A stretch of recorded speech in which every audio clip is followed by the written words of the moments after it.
अस्सलामुअलैकुम, कैसी हो आप सब। उम्मीद करती हूँ सब ठीक ठाक होंगे। अल्हम्दुलिल्लाह, अल्लाह पाक के फजलो करम आप सबकी दुआओं के सदक़े मैं बिल्कुल ठीक ठाक हूँ। आज मैं ना मोबाइल लेके बैठी हुई थी तो मुझे एक हमारे जैसे परदेसी भाई की शायरी नज़र आई नहीं, मैंने सुनी, मुझे इतनी अच्छी लगी, मैं कापी पेंसिल लैके कसमें लिख ली। मैं कि हुणे तुहानूं सुणावां दी, सुनो सारे कन खोल के ध्यान दे नाल पंजाबी विच।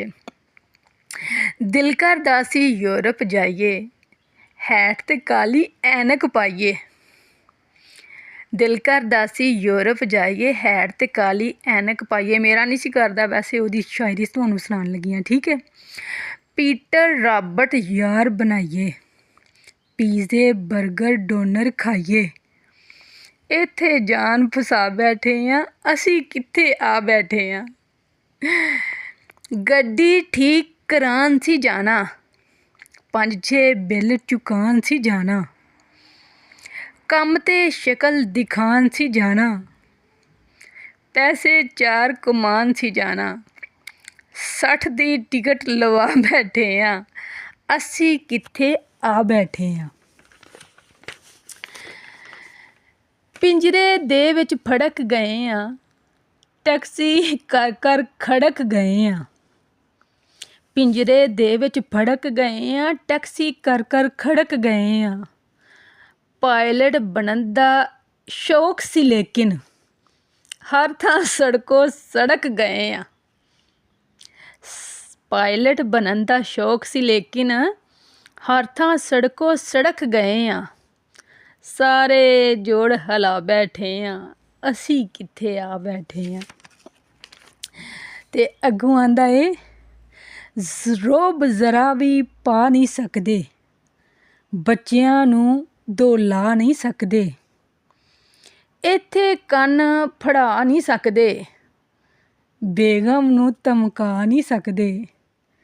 मुछ नीवी करा बैठे आ, असी कित्थे आ बैठे आ। अग्गों आंदा है, MOT करवान दे रोले, कौंसल टैक्स चुकान दे रोले।